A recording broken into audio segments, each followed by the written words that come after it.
Shabbat Shalom familia, espero que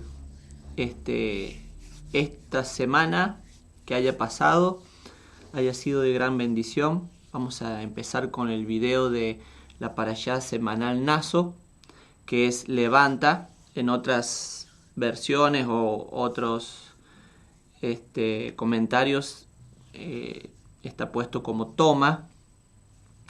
Así que yo espero realmente que podamos empezar y compartir y estar unidos. Ya estamos terminando la cuenta del Omer y creo que han sido 7 semanas llenas de bendición, llenas de sabiduría, de reconocimiento, de introspección, de aprender qué es lo que el Padre quiere con nosotros, y eso nos ha hecho elevarnos. Así que vamos a tomarnos un tiempo para hablar sobre la parashá, ¿sí? Y también un tiempito para ver lo que es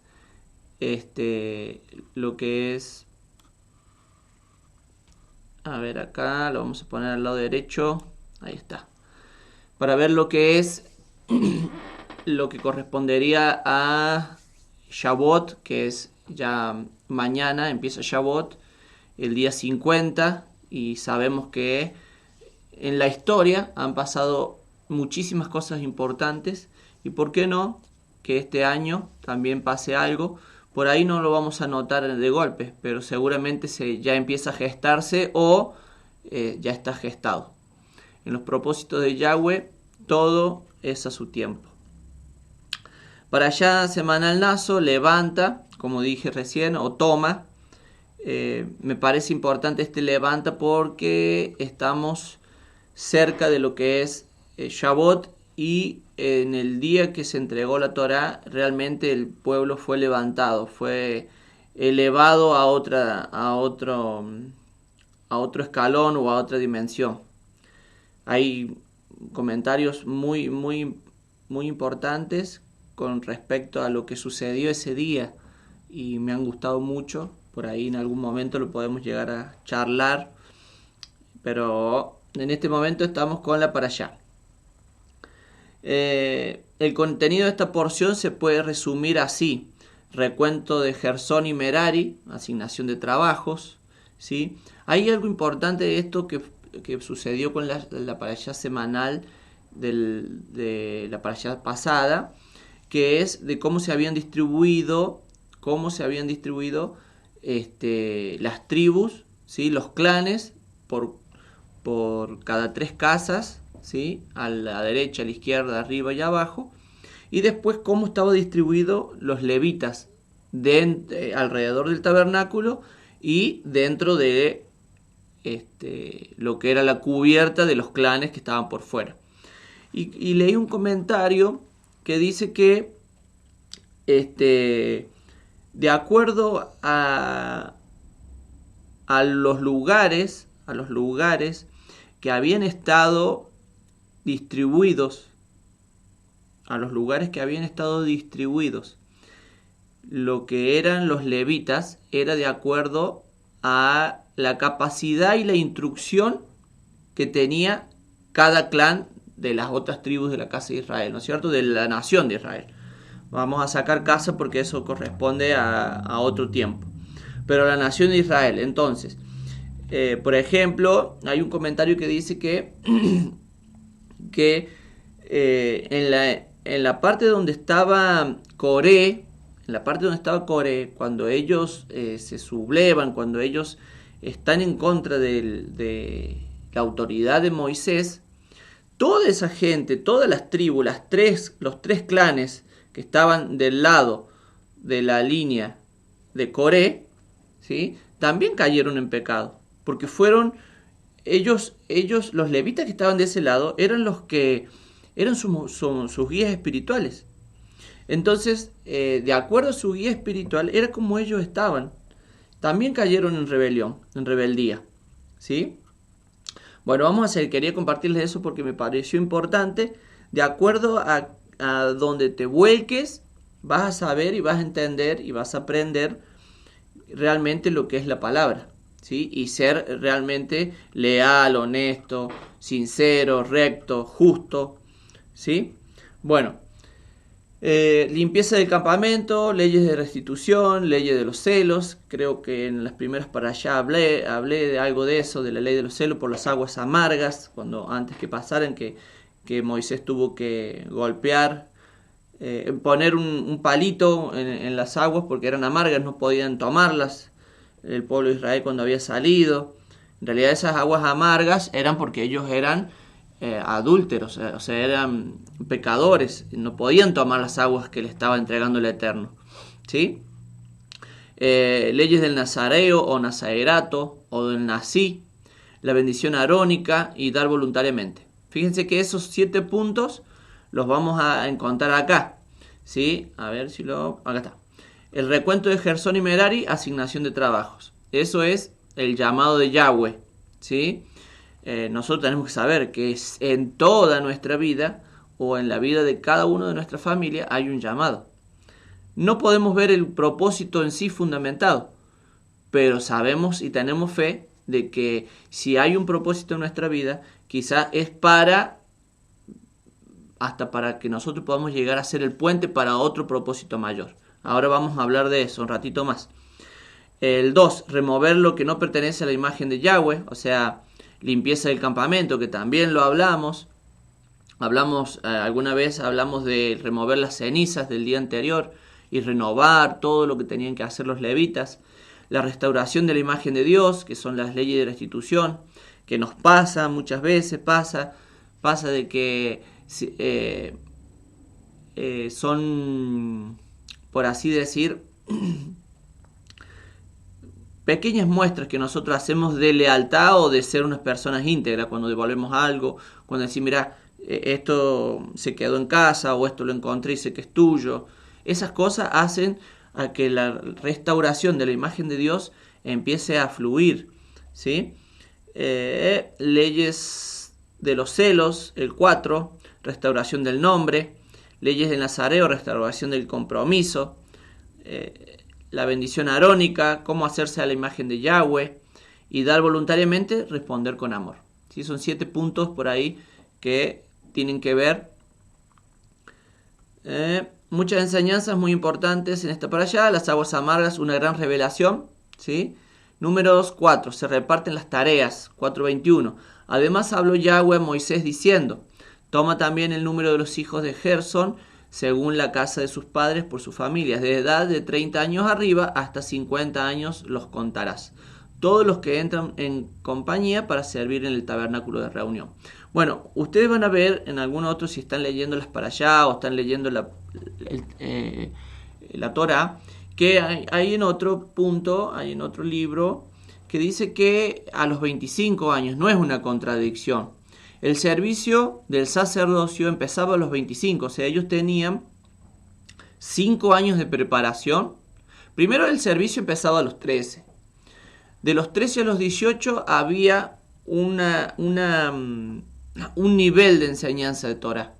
De los 18 a los 25 años había otro nivel, y de los 25 a los 30 había otro nivel, que es donde se empezaba, ya era para los levitas, y donde vos terminabas aprendiendo otro nivel de enseñanza para empezar el servicio, ¿sí?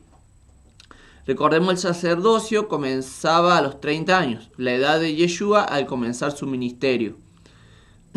24. Este será el oficio de las familias de Gersón para ministrar y para llevar. Llevarán las cortinas del tabernáculo, el tabernáculo de reunión, su cubierta, la cubierta de pieles de tejones que está encima de él, la cortina de la puerta del tabernáculo de reunión, las cortinas del atrio. Ahí me fui a otro lado, perdón. Acá. Ahí está. Las cortinas del atrio, la cortina de la puerta del atrio, que está cerca del tabernáculo y cerca del altar alrededor. Sus cuerdas y todos los instrumentos de su servicio, y todo lo que será hecho para ellos, así servirán. Según la orden de Aarón y de sus hijos, será todo el ministerio de los hijos de Gersón en todos sus cargos y en todo su servicio, y les encomendaréis en guarda todos sus cargos. Este es el servicio de la familia de los hijos de Gersón en el tabernáculo de reunión, y el cargo de ellos estará bajo la dirección de Itamar, hijo del sacerdote Aarón. Ven que los hijos de Aarón tenían también funciones. Era controlar lo que correspondía al trabajo de las otras tribus, que eran Merari, Gersón y el Coat, ¿sí? El capítulo 4 comienza de la instrucción detallada de la labor de cada uno de los grupos de los levitas, dirigidos por Aarón y Moisés. ¿De qué nos habla esta instrucción? Hace referencia sin duda a que Israel es un cuerpo donde cada uno tiene su propia función, ¿sí? Efesios 4:4. Un cuerpo y un espíritu, como fuisteis también llamados en una misma esperanza de vuestra vocación. Un Señor, una fe, un bautismo. Un Dios y Padre de todos, el cual es sobre todos y por todos y en todos. Pero a cada uno de nosotros fue dada la gracia conforme a la medida del don del Mesías, ¿sí? Israel es un pueblo situado alrededor del único Elohim verdadero, Yahweh, cada cual con una función específica. Miren, vamos a leer 1 Corintios 12:27. Vosotros pues sois el cuerpo del Mesías y miembros cada uno en particular. Y aún nos puso Yahweh en la iglesia, primeramente apóstoles, luego profetas, los terceros maestros, luego los que hacen milagros, después los que sanan, los que ayudan, los que administran, los que tienen don de lenguas. Son todos apóstoles, son todos profetas, todos maestros, hacen todos milagros, tienen todos dones de sanidad, hablan todos lenguas, interpretan todos. Procurad pues los dones mejores, mas yo os muestro un camino aún más excelente. Punto.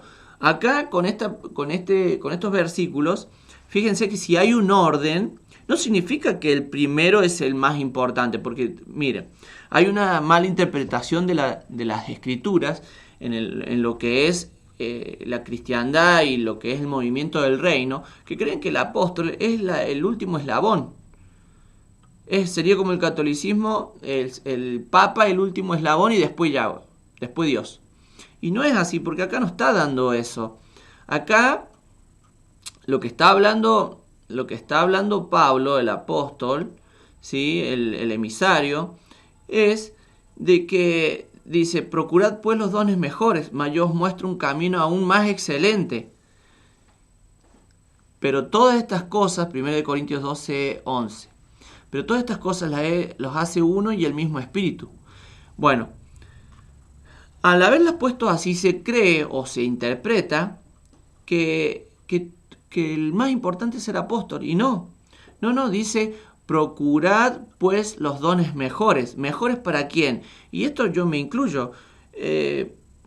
Cuando yo ingresé a lo que es cristianismo, o sea, iglesia cristiana evangélica, para mí un evangelista eran todos. Todos en la iglesia eran evangelistas. Después uno con el tiempo empieza a aprender qué es lo que es un evangelista, qué es lo que es un profeta.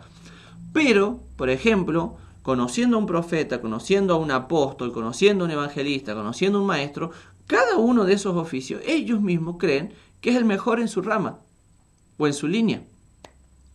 Entonces, interpretando esto, dice: pues, procurad pues los dones mejores. ¿A qué llevamos con eso? A que el don que nosotros tenemos, que cada uno tiene, ¿sí? Lo mejore o crea que es el mejor.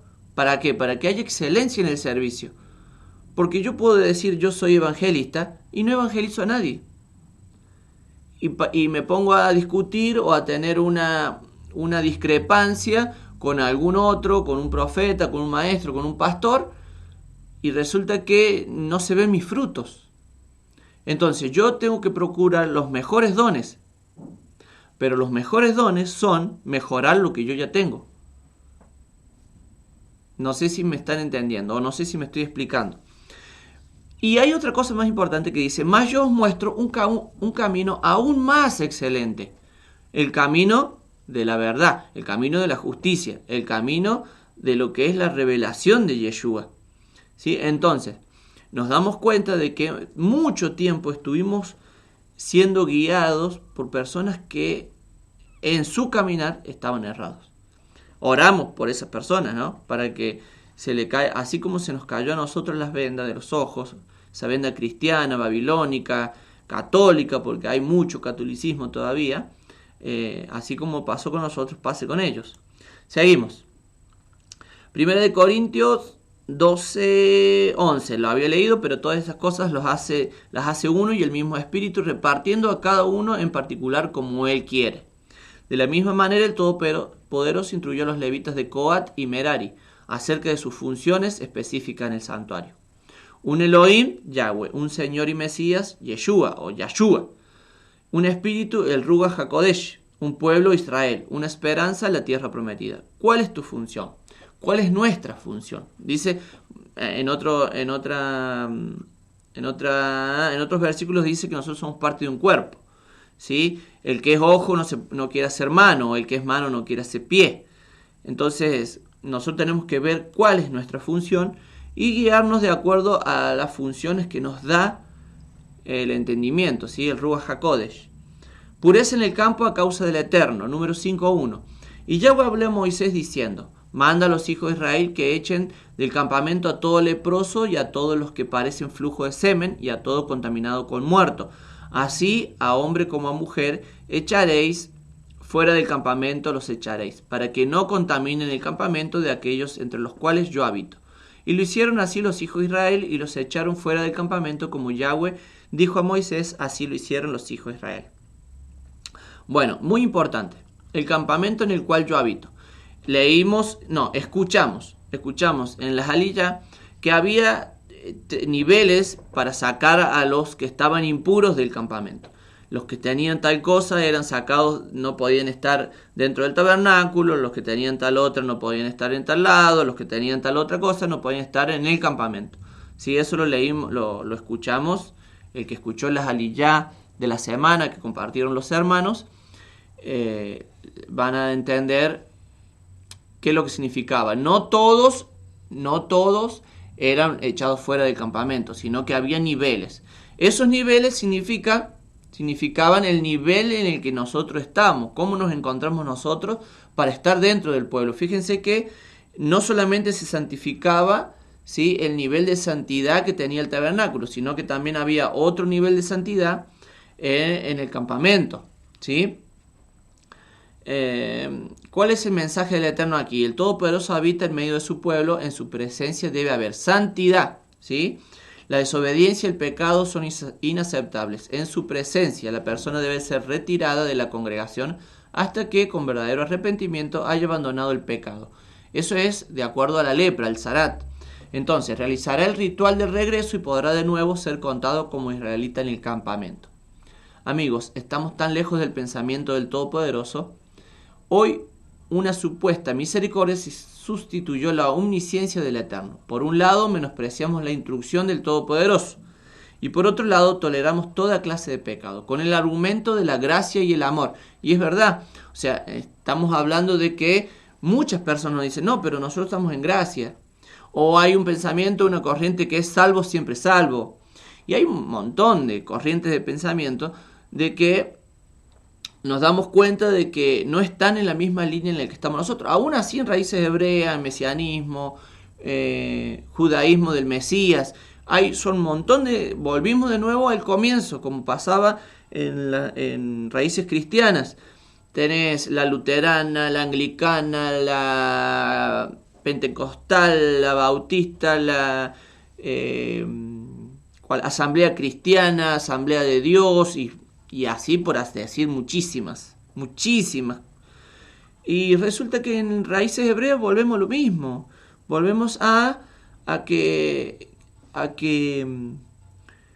nos encontramos con que están la casa de Efraín, raíces hebreas, mesianismo, judaísmo del Mesías, judaísmo. Y resulta que nos terminamos apartando. Uno va leyendo y va instruyéndose y se va dando cuenta. Va dando cuenta que en vez de unirnos para empezar a ser el cuerpo del Mesías, unirnos para ser esa novia de santidad, nos estamos separando porque tenemos diferentes pensamientos. Y resulta que nosotros podemos de una palabra, ¿sí?, de una palabra tener diferencias, pero nos tenemos que unir en una sola verdad. Y eso es lo que nos está costando hablando en lo macro. En lo micro estamos como congregación, yo creo que estamos avanzando y yo veo y me gusta y cada vez hay más anhelo en mi corazón de entrar a otro nivel y seguir descubriendo, seguir aprendiendo, dejarme instruir y que la pastora siga exhortándonos y nos siga guiando, porque es importante. Pero al nivel macro nos encontramos que hay un montón de gente que es hasta intolerante con lo que nosotros hacemos, siendo también raíces hebreas, ¿eh? No estoy hablando de cristianismo, porque ya el cristianismo ya quedó en el pasado, ¿sí? Bueno, sigamos. Eso era un comentario mío. Restitución por el pecado está en número 5:6. Di a los hijos de Israel, el hombre o la mujer que cometiera alguno de todos los pecados con que los hombres prevarican contra Yahweh y delinquen. Aquella persona confesará el pecado que cometió y compensará eternamente el daño, y añadirá sobre ello la quinta parte, y lo dará a aquel contra quien pecó. ¿Sí? Después sigue hablando, también se leyó en la Liyá, ¿sí? Cómo es el tema de la devolución, cómo lo tenían que hacer, ¿sí? Quiero centrarme. La ley de los celos, acá. Bamidbar, número 5. 5:11. También Yahweh habló a Moisés diciendo: habla a los hijos de Israel y diles: si la mujer de alguno se descarriare y le fuera infiel, y alguno cohabitare con ella, y su marido no lo hubiese visto por haberse ella amancillado ocultamente, ni hubiere testigo contra ella, ni ella hubiere sido sorprendida en el acto, si viniere sobre él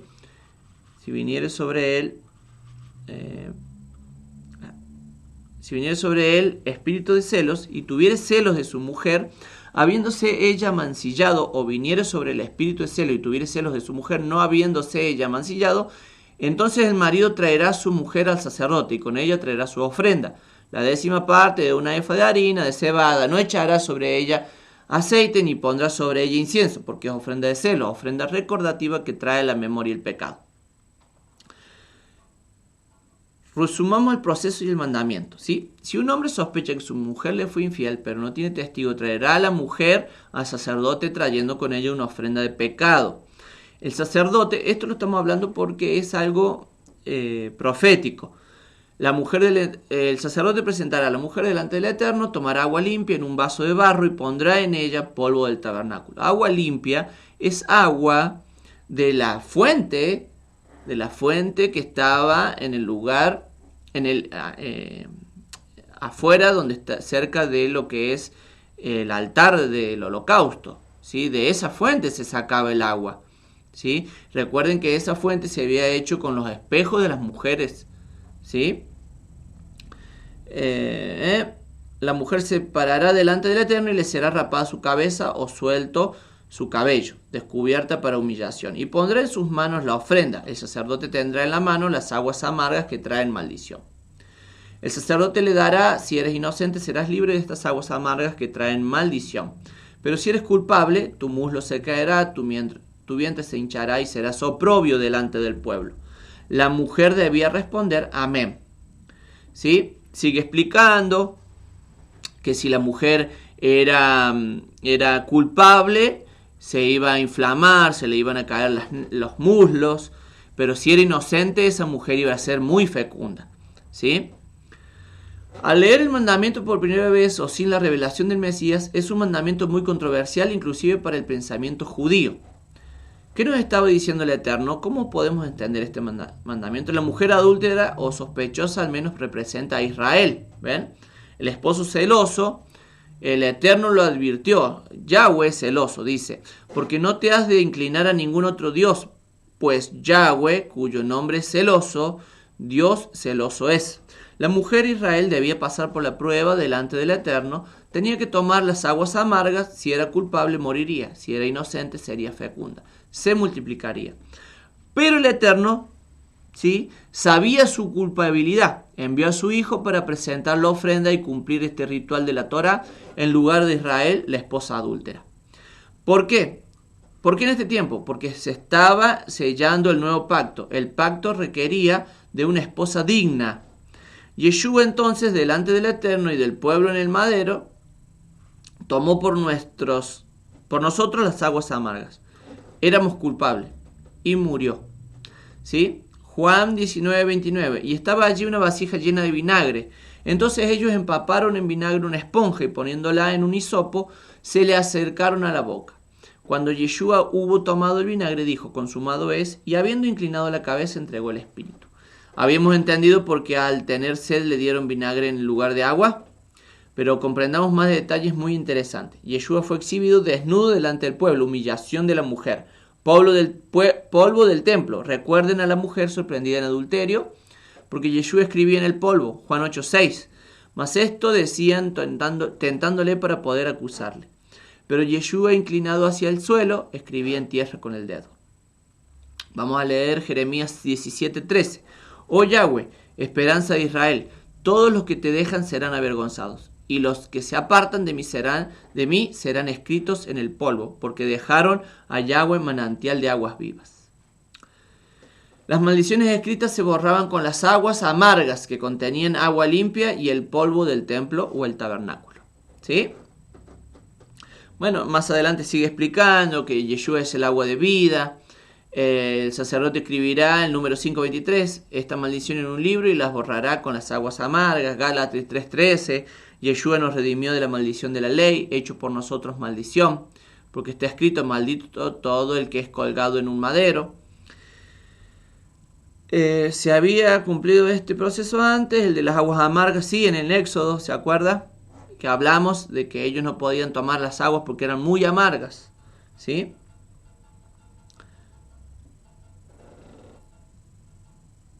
Vamos a seguir.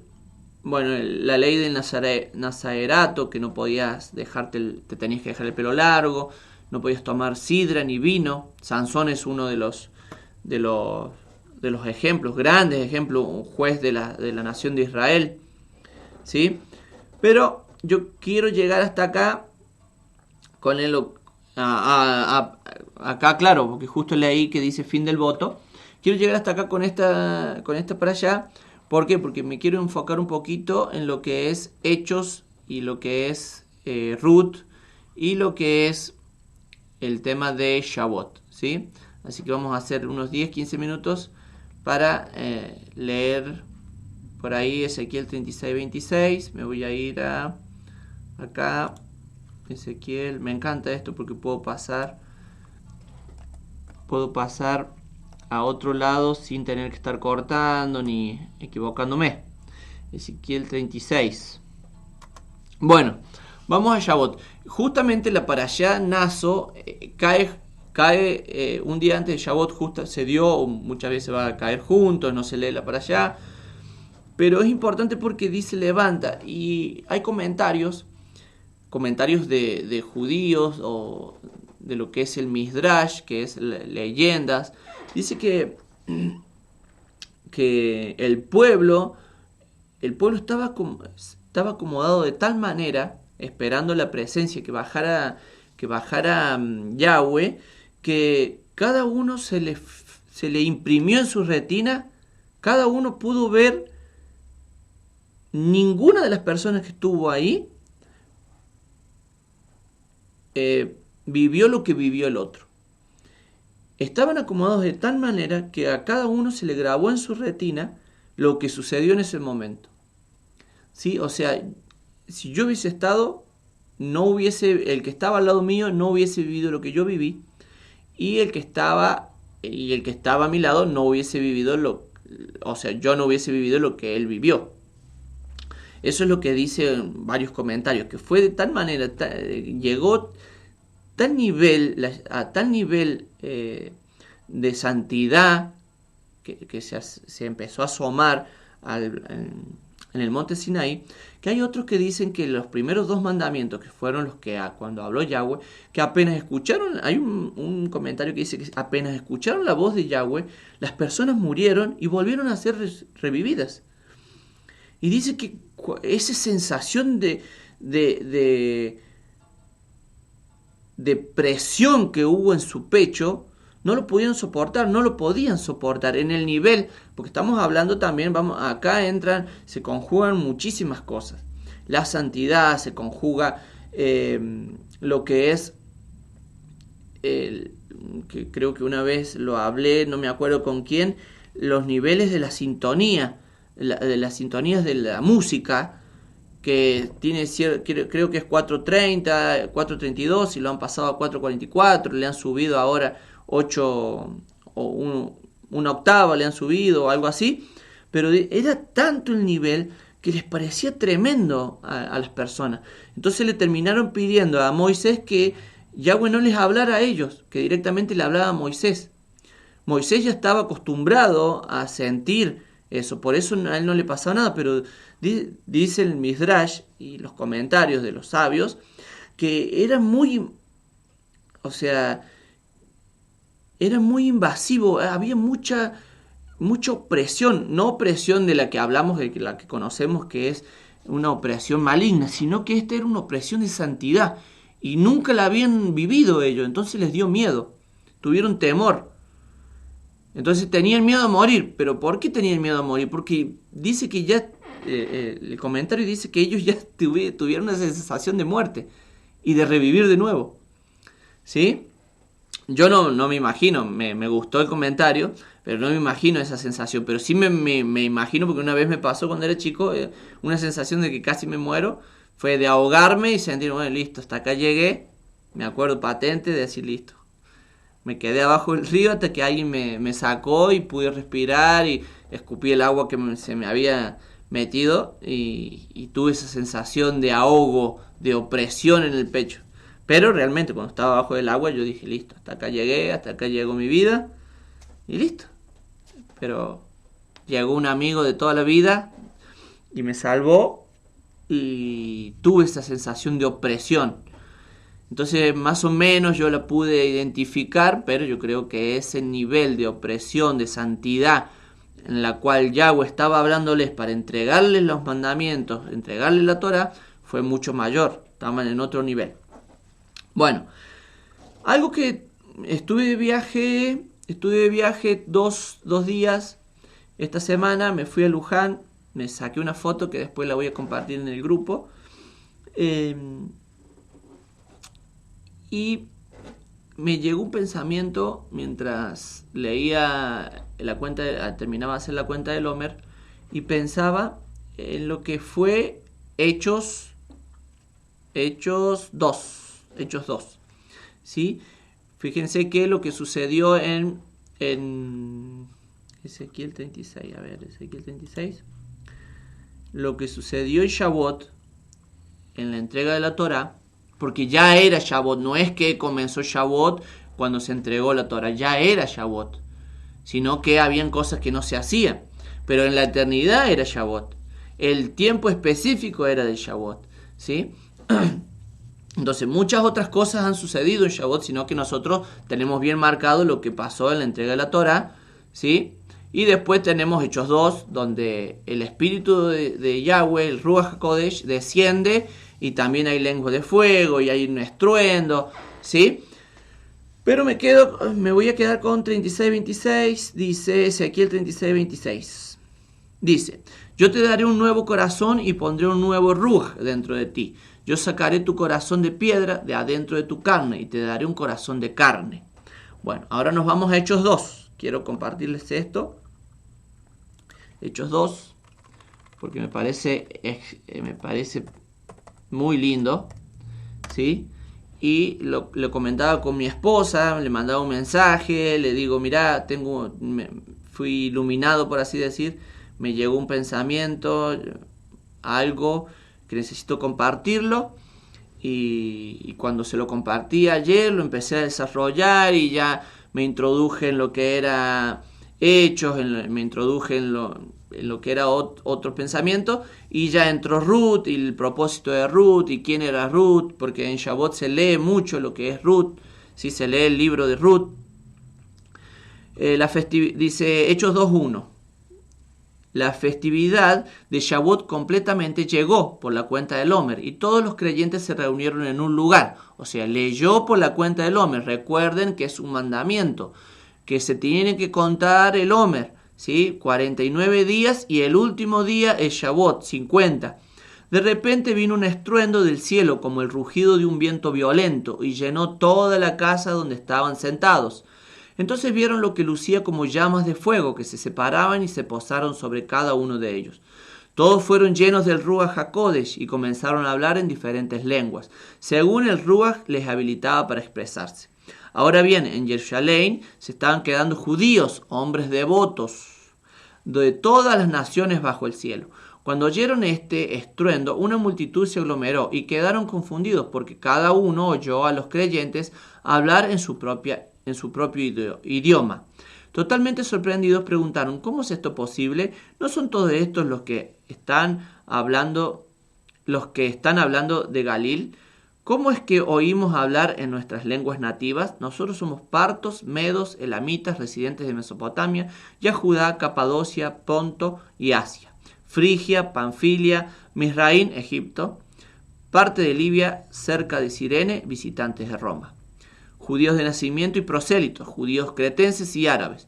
¿Cómo es que oímos que hablan en nuestro propio idioma acerca de las grandes cosas que Elohim ha hecho? Atónitos y confundidos, todos se preguntaban, ¿qué querrá decir esto? Bueno, hasta acá vamos a leer de esa parte, ¿no? Fíjense que no solamente habían judíos de Yehudá, ¿ve? Que dice judíos de nacimiento y prosélitos. Los prosélitos son los que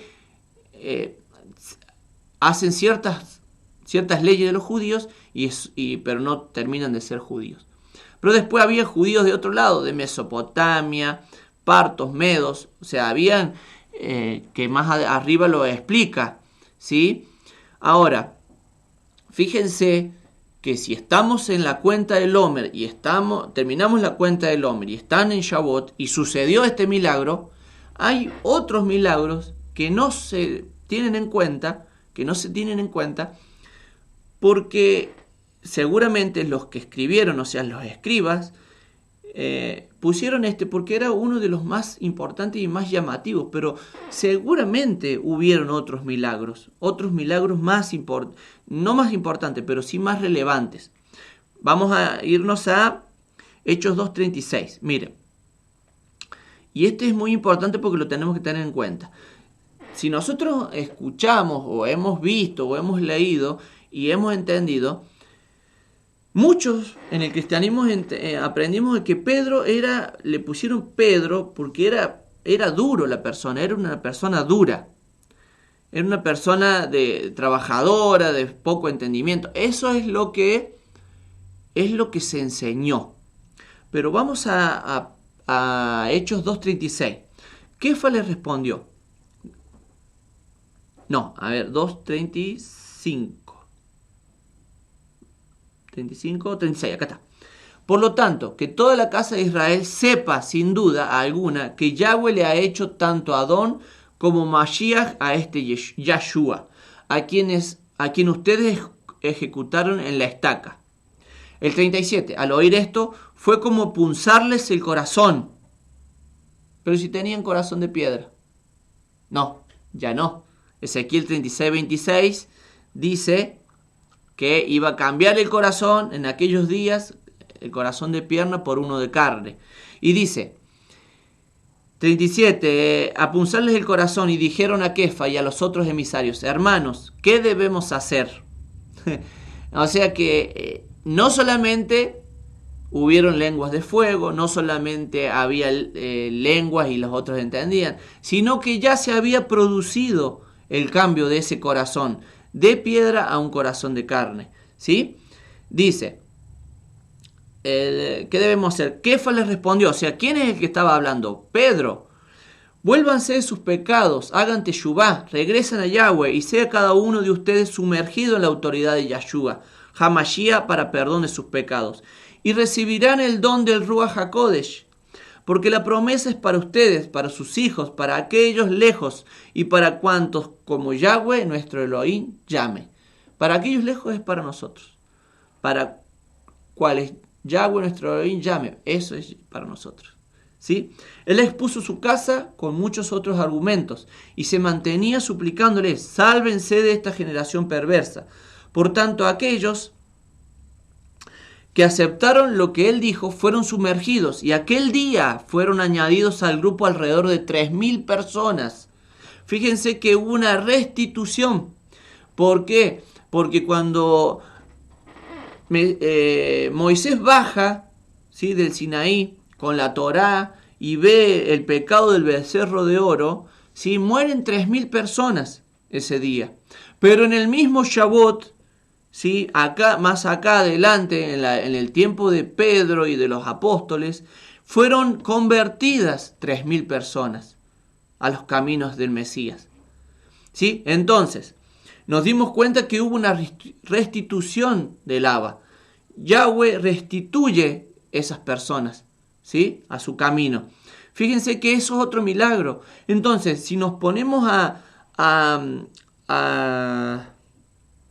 hacer como una cuenta de otros milagros que sucedieron a partir de que Ruach HaKodesh baja el Shavuot en los tiempos del Mesías, donde el Mesías ya había dejado a sus emisarios, hubo más milagros. Y vamos a hablar de uno más, que es en el cual yo creo que el Espíritu de Dios, el Ruach HaKodesh, trajo a mi corazón, que ayer me sorprendió y lo hablé con mi esposa, y lo voy a buscar acá, miren en el mensaje.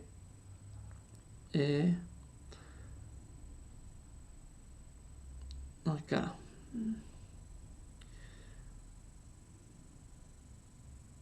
Miren, acá.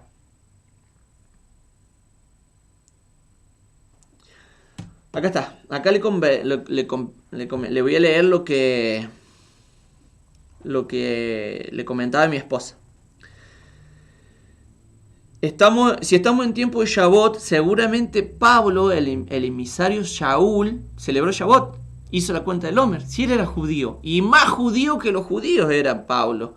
Por eso el celo que él tenía de las personas que seguían a Yeshua, era tan elevado, el celo que él tenía por la Torá era tan elevado, que él pedía cartas para poder matar a los del camino, que eran los seguidores, a los del camino. Así se le llamaba a los seguidores de Yeshua, no se le llamaba cristianos, ¿sí? Se le llamaba los del camino, ¿sí? A los que predicaban en el camino, donde iban caminando, donde se paraban, en todo momento ellos enseñaban la palabra que les daba Yeshua, ¿sí? Muchos no sabían Torá. Entonces, si estamos en tiempo de Shavuot, seguramente Pablo celebró esa festividad. O sea que, así como a ellos que sintieron una punzada en su corazón, que dijeron: bueno, ¿qué tenemos que hacer? Fíjense que acá dice: ¿qué debemos hacer? ¿Qué debemos hacer? ¿Qué debemos hacer? Si dice la profecía que en este tiempo Yahweh iba a poner sus leyes en un corazón de carne y que su Ruach HaKodesh iba a estar en ellos, Pablo sufrió esa conversión. El milagro más grande y contado puede ser el de las lenguas de fuego. Eso es lo que le estoy comentando a mi esposa. Pero Shavuot produce otras cosas. Cambiar el corazón. A Pablo Yahweh le cambió el corazón. Él tenía el propósito. Solo le faltaba conocer. ¿A quién le faltaba conocer? A Yeshua. Entonces, realmente cuando el Ruach HaKodesh trae este pensamiento a mi corazón, o sea, que realmente me sentí iluminado, y yo creo que lo he comentado ya, que digo que yo quería algo, yo quiero un milagro, yo quiero que pase algo en mi vida. Y cuando ayer, a la mañana, que estaba tomando un mate y estaba escuchando, mientras estaba trabajando, estaba en Luján, escuchando la Aliyá, y me venían ciertos pensamientos y empezaba a unir ciertas cosas que yo tenía en mi mente, se me viene esto y digo: ¡fua, qué tremendo! Porque si bien no pasó en el momento, se gestó algo. Porque seguramente Pablo, y lo puedo asegurar, porque él era un judío de judíos, instruido a los pies de Gamaliel, él celebró la cuenta del Omer, él celebró los primeros frutos, él celebró Shavuot. Entonces se produjo algo en su vida. O sea, se empezó a gestar algo. Y se terminó, que ahora lo vamos a buscar. Miren, lo vamos a buscar acá. A ver, Pablo se encuentra con Jesús. A ver. Hechos 9, lo vamos a buscar acá. Hechos 9, quiero leérselos para que termine de cerrar la idea. Hechos 9.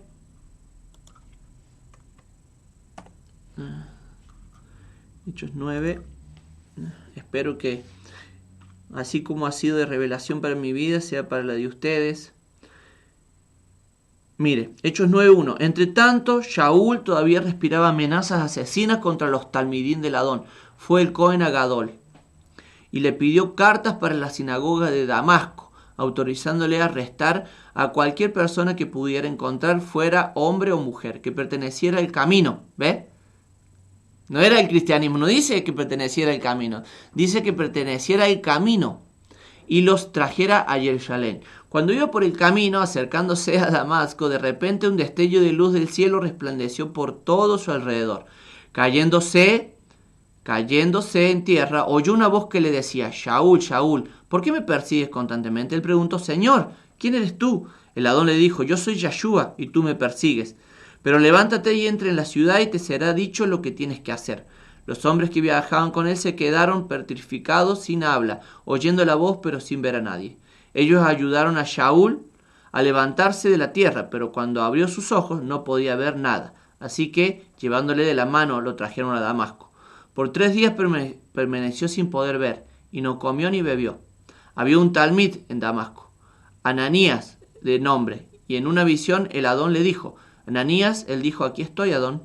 El Adón le dijo: Levántate y ve a la calle recta, a casa de Yehudá, y pregunta por un hombre de Tarso llamado Shaul, porque está orando. ¡Qué tremendo!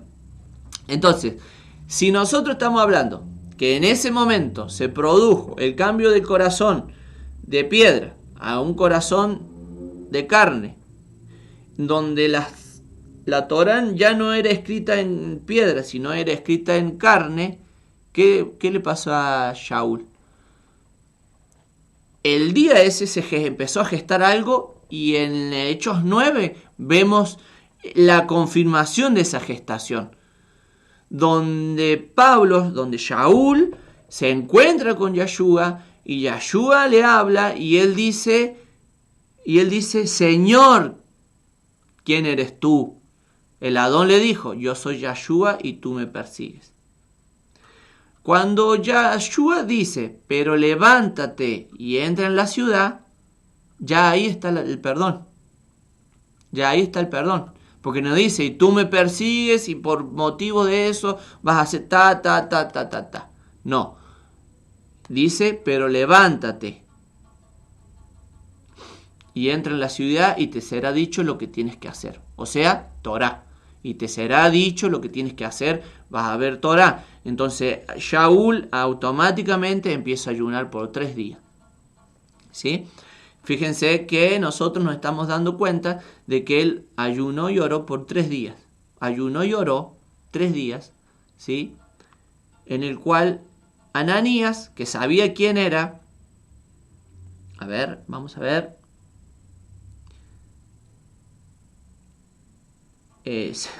Ananías sabía quién era Shaul. Dice: el Adón le dijo: levántate y ve a la calle recta, a casa de Yehudá, y pregunta por un hombre de Tarso llamado Shaul, porque está orando. En una visión ha visto a un hombre llamado Ananías entrando y poniendo sus manos sobre él para restaurar su vista. Pero Ananías respondió: Adón, muchos me han contado acerca de este hombre, cuánto daño ha hecho a tu pueblo en Jerusalén. Y aquí tiene autoridad de los príncipes Coanim para arrestar a todos los que invocan tu nombre. Pero el Adón le dijo: ve, porque este hombre es mi instrumento elegido para llevar mi nombre a los Goyim. Les juro que me emociono porque realmente había un propósito mucho mayor con lo que es con Shaul, y se había gestado en Shavuot. Miren el milagro, ¿sí? Pero el Adón le dijo, ve porque este hombre es mi instrumento elegido para llevar mi nombre a los Goyim, aún hasta sus reyes, como también a los hijos de Israel. Porque yo mismo le mostraré cuánto tiene que sufrir por causa de mi nombre. Por lo tanto, Ananías fue y entró en la casa. Poniendo sus manos sobre él, dijo, hermano Shaul, el Adón Yahshua, el que se te apareció en el camino cuando venías aquí, me ha enviado para que puedas ver de nuevo y seas lleno del Ruach HaKodesh. ¿Sí? O sea, vamos a entrar, empezamos la cuenta del Omer y empezamos a subir, a elevarnos, a tener en cuenta de que vivamos de un Shabbat, primer Shabbat, segundo Shabbat, tercer Shabbat, y la cuenta, y nos elevamos y entramos en una dimensión de Shabbat, que todo el mundo piensa que vamos a entrar en ese día y que vamos a ser llenos del Espíritu Santo, del Ruach HaKodesh, pero más allá, esa dimensión es como cuando vos tirás una piedra en el agua y ves que se producen ondas. No se termina ese día. No tenemos que procurar que ese día se termine Shabbat, sino que queda una onda expansiva hasta cierta cantidad de días. ¿Sí? Donde el Espíritu de Santidad va a seguir derramando sobre nosotros conocimiento, va a seguir derramando misterio, va a seguir ciencia, ¿por qué no? Sabiduría, ¿sí? Entonces, fíjese que dice, y seas lleno del Ruach HaKodesh. En ese momento algo como escamas cayeron de los ojos de Shaul y pudo ver otra vez. Se levantó y fue sumergido. Después comió un poco de alimento y recobró la fuerza. Shaul pasó unos días con los talmidín en Damasco. ¿Qué más decirle? ¿Qué más puedo comentarles de todo lo que he experimentado esta semana? Bueno, y ahora nos vamos a Ruth, que no quiero expresarme, pero dice que Ruth, hablar sobre el propósito que sucedió en los tiempos de Ruth. Ruth le dice, sucede que Ruth queda viuda, la suegra de ella también era viuda, y la suegra le dice a ella y a Orpa, que era la otra nuera, le dicen que se vayan, porque ellos ya estaban pasando necesidad y eran viudas. Y Ruth le dice, no, que ella se va a quedar con ella y que su Dios será su Dios y que su pueblo será su pueblo. Entonces, fíjense que, ¿por qué se amalgama con Shabbat? Porque en la salida de Egipto, cuando el pueblo de Israel sale de Egipto, los que no eran del pueblo de Israel hacen lo mismo. Cuando ven los milagros de Yahweh, que ha hecho Yahweh en Egipto, cuando esos gentiles, por así, esas naciones extrañas del pueblo de Israel, ven todo lo que ha hecho Dios, también se van con el pueblo de Israel al desierto y adoptan al Dios de Israel como su Dios y adoptan al pueblo de Israel como su pueblo. ¿Sí? Entonces, he leído el libro de Ruth en Shabbat porque, y hoy lo he comentado con mi esposa, le digo, le digo que Ruth no vio, ella pudo saborear algunos milagros que Yahweh hizo en su vida, pero no vio el propósito mayor que había para su vida. ¿Sí? Ella pudo haber saboreado los beneficios de la Torá, porque ella iba a los campos y recogía lo que dejaba que se caía en las gavillas, ¿sí? Ella saboreaba las instrucciones de la Torá, porque ella, si al haber adoptado la instrucción, al haber adoptado el pueblo, seguramente también empezó a ser enseñada en la Torá y fue beneficiada por las misericordias que hay en la Torá. Entonces ella, más allá que también se casó, pudo palpar algunos milagros, pero no vio el propósito mayor que había en su vida. ¿Sí? ¿Cuál fue el propósito mayor de su vida? Ser parte y fue ancestro de David. Un propósito mayor, pero un propósito aún mayor, ser ancestro de nuestro Mashiach Yahshua. ¿Sí? Fíjense, ella no lo vio, no lo palpó. que aún a nosotros nos pasa, nosotros estamos siendo partícipes de esto, estamos siendo alimentados de la Torá, estamos siendo elevados en otro tiempo, estamos siendo sumergidos a otros conocimientos, a otra sabiduría, pero nosotros no estamos en capacidad de ver el propósito mayor que hay en nuestra vida. Quizás hasta nuestros hijos por ahí pueden llegar a palpar un propósito mayor. Pero en este tiempo nosotros vemos milagros en nuestra vida y cada día vemos el milagro de la vida es un milagro. O sea, despertarnos es un milagro, tener una casa es un milagro. Y nosotros podemos palpar dentro de la Torá, ser corregidos dentro de la Torá y ser guardados en ese cerco es un milagro. Pero seguramente hay un milagro mayor, un propósito mayor, y seguramente lo van a ver nuestros hijos, seguramente lo van a ver nuestros nietos, ¿por qué no? Entonces nosotros tenemos que procurar que nuestros hijos sigan esta senda. Así que bueno, me explayé casi una hora, si es que no es una hora, y he compartido con ustedes lo que he vivido yo esta semana y lo que he vivido estos 49 días. Y realmente ha sido de bendición para mi vida. Poder compartir con ustedes, poder compartir en mi casa con mis hijos, poder haber contado, haber hecho la cuenta. Número 1, número 2, número 3 de la cuenta del hombre, número 5, número 15, número 48 de la cuenta del hombre. Haber orado en la cuenta del hombre. Haberme dado cuenta de que yo lo podía compartir con otro, de que en cualquier lado y a cualquier hora podía orar, haberme dado cuenta de mantener la llama encendida, de lo que era la cuenta del Homer, cuánto tiempo podía dedicarle yo en oración y elevar esa ofrenda. Me han pasado muchísimas cosas y realmente me he dado cuenta que he sido un privilegiado. Y junto conmigo, mi familia ha sido privilegiada.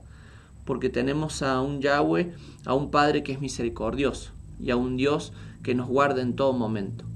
Así que bueno, Shabbat Shalom, nos estamos viendo mañana. Mañana vamos a celebrar, voy a agrandar vamos a celebrar Shabbat. Vamos a estar todos unidos, juntos, unánimes, como dice la palabra. Y seguramente vamos a estar felices, ¿sí? Porque nosotros somos hijos obedientes de la Torá. Shabbat Shalom. Que Yahweh los guarde, que Yahweh los bendiga y que esta noche sea una noche llena de bendiciones. Shalom.